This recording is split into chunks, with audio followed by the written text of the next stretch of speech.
Magandang araw, Bagong Pilipinas. Nagsimula na ang Love for All, hatid ang serbisyong medikal para sa ating mga PNP personnel at ang kanilang mga pamilya dito sa Campo Crame.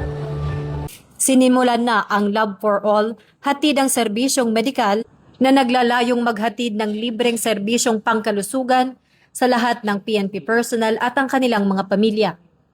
Sa unang araw, mahigit sa 500 na benepisyaryo ang nabigyan ng pagkakataong makatanggap ng iba't ibang serbisyo, kabilang ang medical consultation, basic laboratory services, gamot at iba pang tulong mula sa mga katuwang na ahensya at partner organizations. Ang Love for All ay isinusulong sa pangunguna ni First Lady Luis Liza Araneta Marcos bilang konkretong hakbang upang mailapit ang libreng konsultasyon, laboratorio, gamot at iba pang serbisyong pangkalusugan sa mamamayan. Magtatagal ang naturang Health and Service Caravan sa Camp Crame mula April 28 to 30 sa Bulwagang Lapu-Lapu. Samantala sa May 5, inaasahang dadalo si First Lady Luis Liza Araneta Marcos sa pagpapatuloy ng Love for All sa Camp Crame, nagaganapin naman sa PNP Multipurpose Center. Ako po si Arjan, team leader po ako ng FREF Diagnostic Laboratory Medical Team.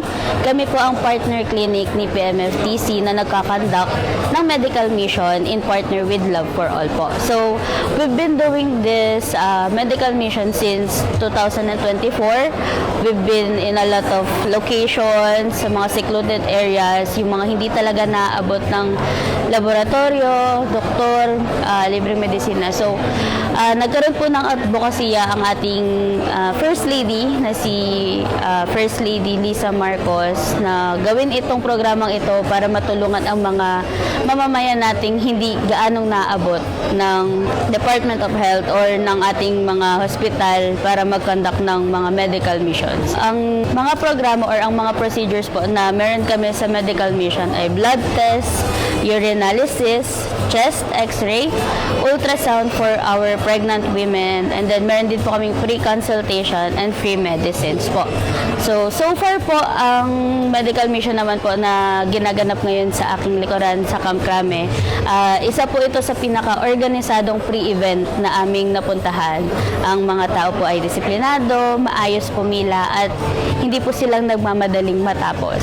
And isa po yun sa mga pinakamagandang karanasan namin as a medical team, yung hindi po namin kailangang magmadali, and nagagawa po namin ng tama at maayos yung flow po ng trabaho namin.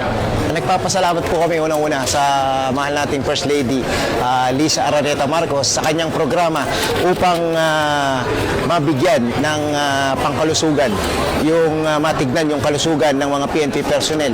Gayon din sa programa at katuwang ang ating PNP Chief Police General Jose Melencio Nartates Jr.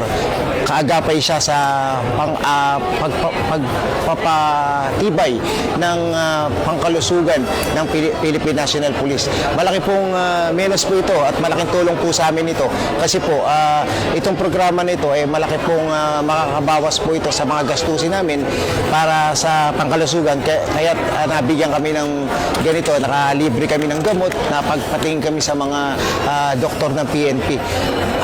Sa lahat po ng programa na ito, maraming salamat po at mabuhay po kayo lahat. Malaking tulong po ito para sa amin dahil po sa mahirap lang kami at yung pong aming gagastusin sa ibang ay maibigay na po sa aming ibang anak o pamilya. At magpapasalamat din po ako sa lahat ng staff ng mga dito.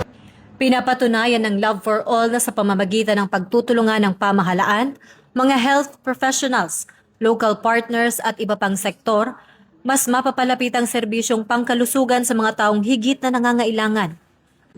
Samantalahin natin ang ganitong programa ng pamahalaan at makipag-ugnayan sa inyong local health office para sa mga libreng serbisyong medikal na maaaring ilapit sa inyong komunidad. Mula rito sa Bulwagang Lapu-Lapu, Campo Crame, ako po si Patrol Woman Sari Bernales. Nagbabalita para sa Police News Network. At ito ang bagong PNP para sa bagong Pilipinas. Serbisyong mabilis, tapat at nararamdaman.